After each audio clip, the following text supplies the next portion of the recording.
மதரசாவில் ஓதக்கூடிய இல்மை படிக்கக்கூடிய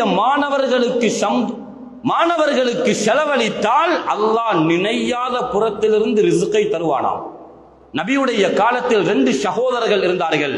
கான் அஹவானி அலா அஹ்தி ரசூலில்லாஹி ஸல்லல்லாஹு அலைஹி வஸல்லம். ஒருவர் சம்பாதிக்கிறார், அடுத்த சகோதரர் நபியுடைய மஜ்லிஸுக்கு வந்து குர்ஆனை கேட்பார், தீனை படிப்பார்.